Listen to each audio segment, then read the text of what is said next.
মালদার মোথাবাড়িতে অশান্তির ঘটনার প্রেক্ষিতে এখনো পর্যন্ত কি পদক্ষেপ করা হয়েছে তার রিপোর্ট দেওয়ার জন্য জেলা শাসক এবং পুলিশ সুপারকে নির্দেশ দিল কলকাতা হাইকোর্ট। বিচারপতি সৌমেন সেন ও বিচারপতি স্মিতা দাসদের ডিভিশন বেঞ্চ মন্তব্য করে, ঘটনাটি স্পর্শকাতর।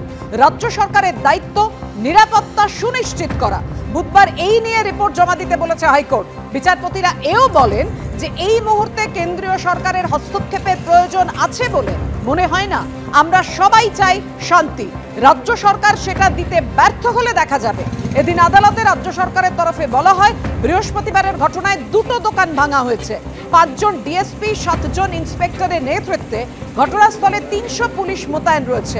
এই ঘটনায় এখনো পর্যন্ত 34 জনকে গ্রেফতার করা হয়েছে। আমরা 2 ধরনের ভিডিও পেয়েছি, কিছু ভিডিও ঠিক আর কিছু ভুয়ো। এরপরই কলকাতা হাইকোর্টের ডিভিশন বেঞ্চ বলে, রাজ্য সরকারকে ফেসবুক লাইভ এবং ভিডিও ফুটেজ খতিয়ে দেখতে হবে।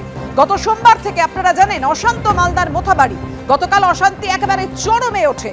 দোকান এবং গাড়িতে ভাঙচুর করা হয়, রাস্তায় আগুন জ্বালিয়ে বিক্ষোভ দেখানো হয়।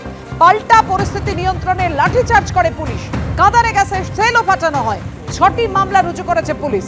মোথাবাড়ির ঘটনার প্রতিবাদে আজ মালদার ইংরেজ বাজারে জাতীয় সড়ক অবরোধ করেছিলেন স্থানীয়দের একাংশ।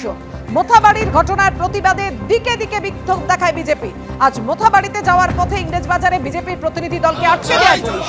বাঁকুড়া শহরে স্টেশন মোড়, হুগলির ব্যান্ডেল এবং ঠাকুরপুকুরে প্রতিবাদ কর্মসূচি পালন করে বিজেপি।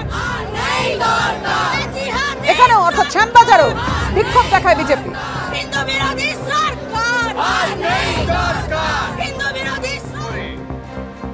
আমাদের সব প্রমুখ নেতারা এখানে আছেন এবং কিষাণ ঝাড় থেকে শুরু করে বাচ্চুদা থেকে শুরু করে আমার যুব মোর্চা, মহিলা মোর্চা সবাইকে, আপনারা জানেন যে পশ্চিম বাংলায় বিভিন্ন ভাবে হিন্দুদের উপরে, আমাদের ধর্মাচরণের উপরে, আমাদের আস্থার উপরে, আমাদের দেব দেবী মন্দিরের উপরে বারে বারে আক্রমণ হচ্ছে।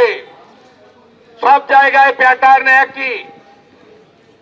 আমি এখান থেকে এই রাজ্যের সরকারকে বলি, যে সরকার লন্ডনে গিয়ে লন্ডভন্ড করে দিয়েছে, তাদের কাছে বলি যে অন্য সম্প্রদায়ের যদি আস্থাতে আঘাত হয়, তারা যদি কোনোভাবে মনে করেন যে তারা অসুবিধা মনে করছেন, তাদের থানায় যাওয়া উচিত।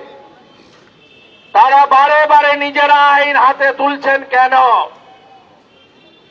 আইন হাতে তুলছেন এই কারণে, কারণ তারা প্রকাশ্যে বলেন এ সরকার আমাদের সরকার, এই সরকারটাকে আমরা রেখেছি, তাই আমরা যা খুশি করব। এই সরকারের যারা ট্যাক্সের টাকায় বেতন পায়, সেই পুলিশের লোকেরা কিছু করবে না, মডেল একই।